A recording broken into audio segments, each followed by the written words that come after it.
سورۃ البقرہ کی آیت نمبر 90۔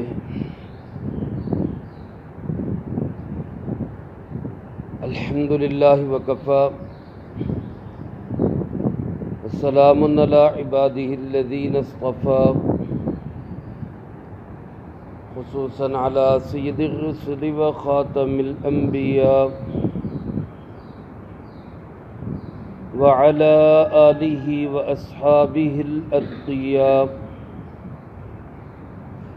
اما بعد فاعوذ باللہ من الشیطان الرجیم، بسم اللہ الرحمن الرحیم۔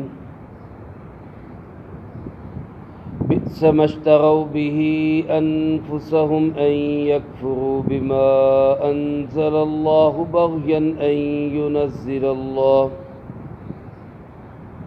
بغيا ان ينزل الله من فضله على من يشاء من عباده، فباءوا بغضب على غضب وللكافرين عذاب مهين۔ بئس ما اشتروا به انفسهم، بہت برا ہے وہ جو خریدا انہوں نے اپنے آپ کے لیے، ان یکفروا بما انزل اللہ، کہ یہ کفر کرتے ہیں اس چیز کا جس کو اللہ رب العالمین نے اتارا، بغیاً ضد کی وجہ سے، ان ینزل اللہ من فضلہ، کہ اللہ پاک نے اتارا اپنا فضل، علی من یشاء من عبادی، جس پہ چاہا اپنے بندوں میں سے، فباءوا بغضب علی غضب، پس یہ لوٹے اللہ کے غضب پر غضب کو لے کر، وللکافرین عذاب مہین، اور کافروں کے لیے ذلیل کر دینے والا عذاب ہے۔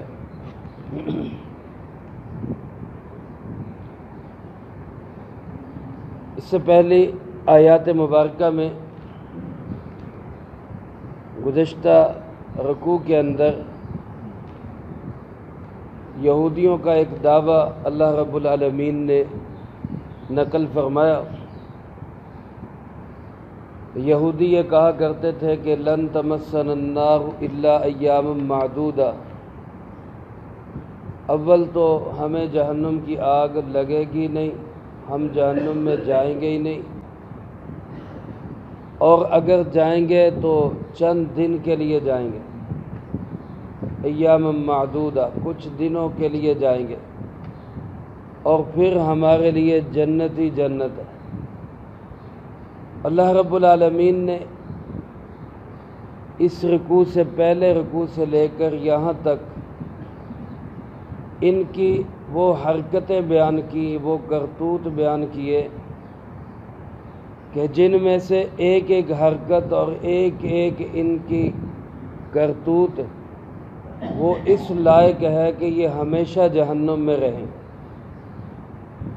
تو گویا اللہ رب العالمین ان سے یہ کہنا چاہتے ہیں، حرکتیں تو تمہاری ایسی ہیں کہ ایک ایک بھی دائمی جہنم کی مستحق ہے، اور دعوے تمہارے یہ ہیں کہ ان ساری حرکتوں کے باوجود تم کہتے ہو کہ ہم ہمیشہ کے لیے جہنم میں نہیں جائیں گے۔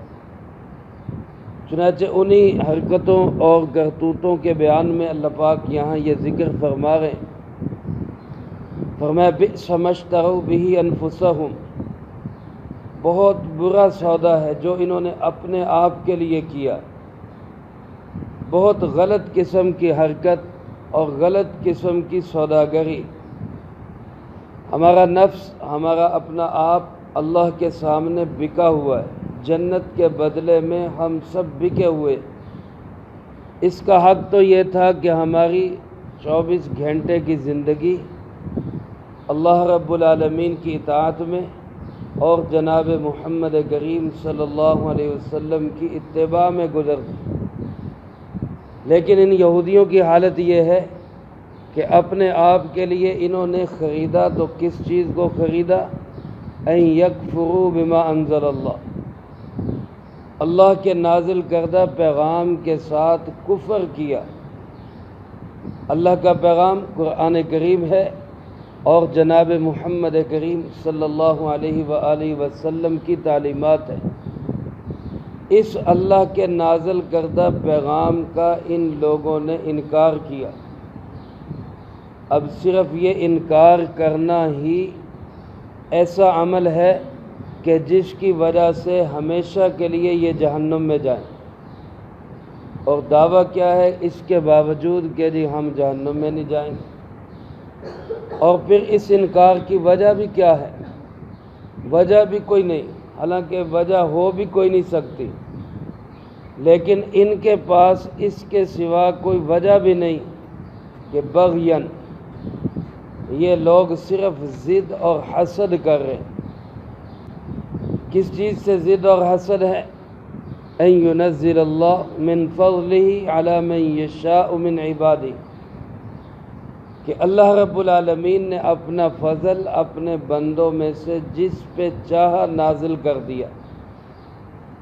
دیکھیں جناب محمد کریم خاتم النبیین صلی اللہ علیہ وآلہ وسلم کے سر مبارک پہ تاج نبوت اور تاج ختم نبوت کس نے سجایا؟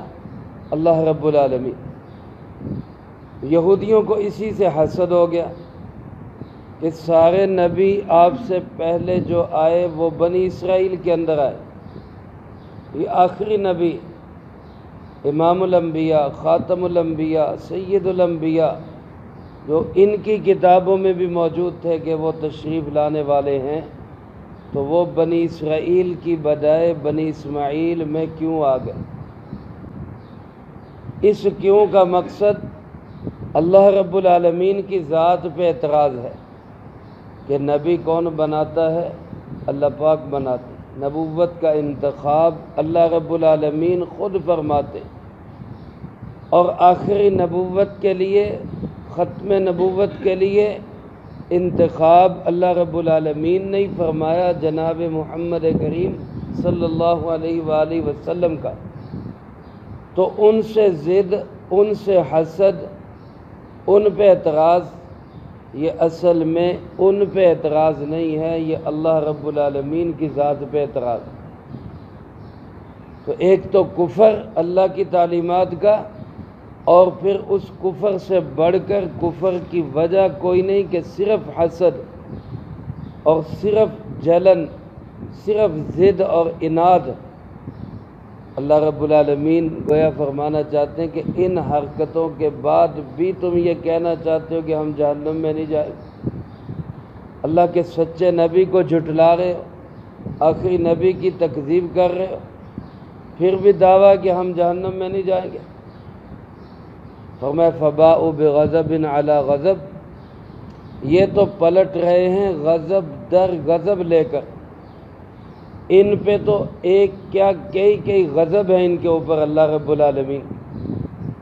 ایک غضب تو اس لیے کہ اپنی کتابوں میں بھی پڑھا قرآن کریم سچی کتاب ہے، اپنی کتاب میں بھی پڑھا تورات کے اندر کہ آخری نبی جناب محمد کریم صلی اللہ علیہ وسلم اللہ کے سچے رسول ہے، تو اپنی کتاب کو بھی جھٹلا دیا۔ جس تورات کو مان رہے ہیں کہ یہ تورات ہماری کتاب ہے، موسیٰ علیہ السلام پہ نازل ہوئی، یہودی جس کتاب کے ماننے کے دعوے دار تھے، اسی کتاب میں تو ذکر ہے نبی کریم صلی اللہ علیہ وسلم کا، تو اس کتاب کے اس حصے کو کیوں نہیں مانتے؟ اور پھر اس کتاب میں ذکر ہے قرآن کریم کا، حضرات صحابہ اکرام کا، ان پہ اعتراض کیوں ہے؟ اس کا مطلب ہے کہ اپنی کتاب کو بھی نہیں مان رہے۔ اور پھر یہ حضرت عیسیٰ علیہ السلام کو نعوذ باللہ نبی نہیں تسلیم کرتے تھے، بلکہ ان کو اللہ پاک معاف کرے، العیاذ باللہ نقل کفر نباشد، حضرت عیسیٰ علیہ السلام کو یہ یہودی دجال کہا کرتے تھے، نعوذ باللہ من ذلک۔ تو اللہ رب العالمین فرماتے ہیں کہ ان حرکتوں ان کرتوتوں کے باوجود بھی تمہارا یہ دعویٰ ہے کہ تم جہنم میں نہیں جاؤ۔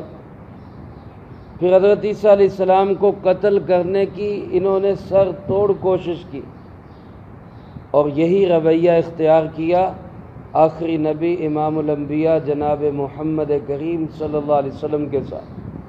آپ کو ستایا بھی، تنگ بھی کیا، سازشیں بھی کی، آپ کو نعوذ باللہ شہید تک کرنے کی بھی انہوں نے جرأت کی۔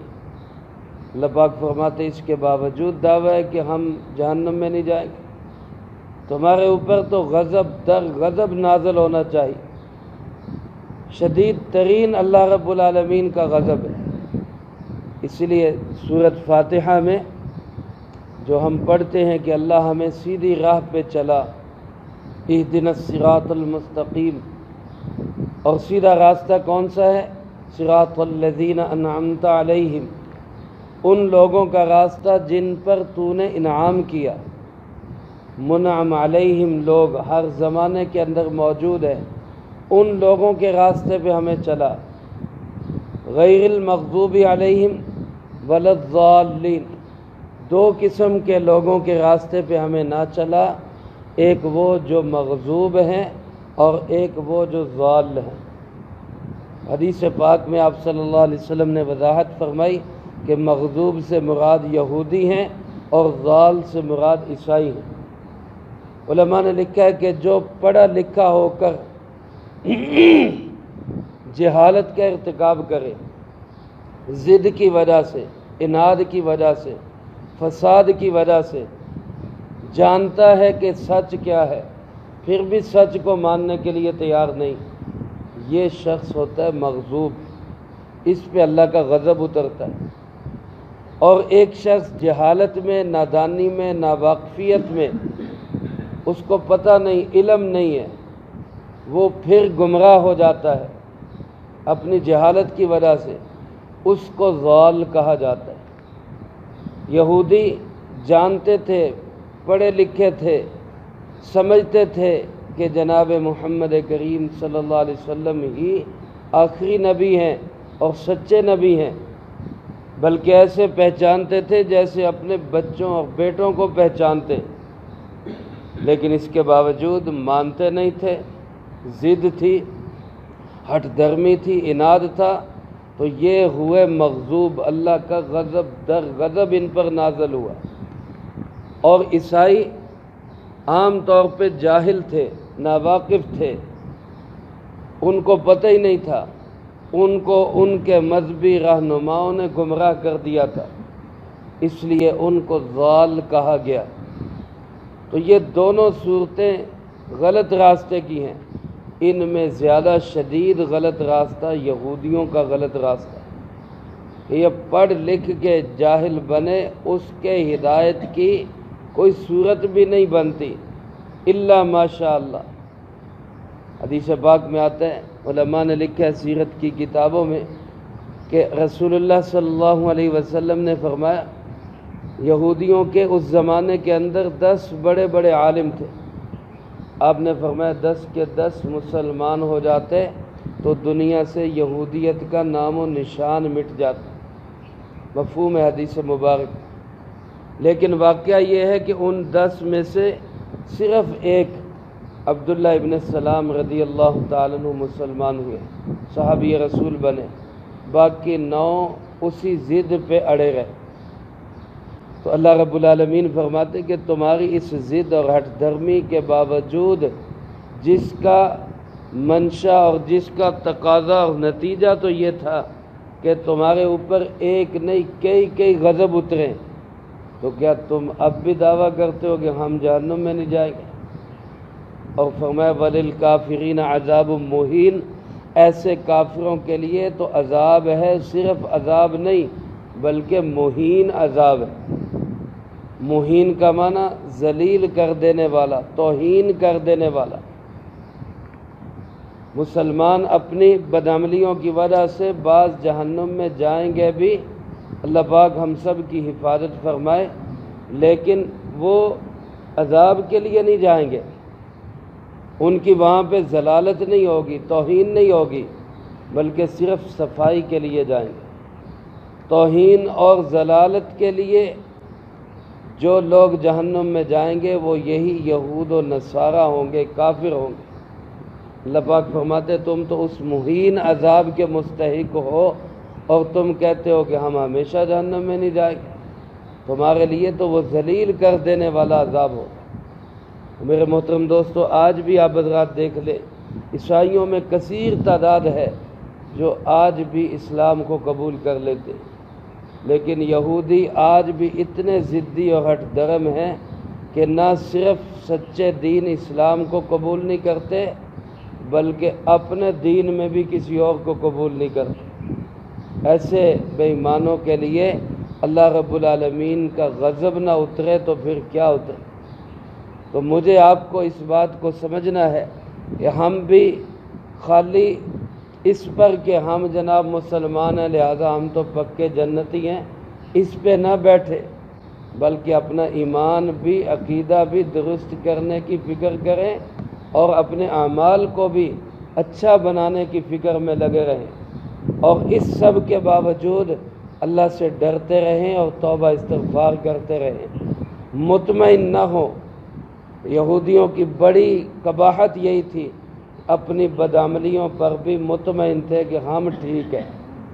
اللہ پاک ہم سب کو اس کی سمجھ نصیب فرمائے اور جو کہا سنا اس کو زندگی میں لا کے دوسروں تک پہنچانے کی توفیق عطا فرمائے۔ اللہم انت السلام ومنک السلام تبارکت ربنا وتعالیت یا ذی الجلال والاکرام۔ اللہم اعنا علی ذکرک وشکرک وحسن عبادتک۔ اللہم احسن عاقبتنا فی الامور کلہا وأجرنا من خزي الدنيا وعذاب الآخرة۔ اللهم ربنا تقبل منا إنك أنت السميع العليم وتب علينا إنك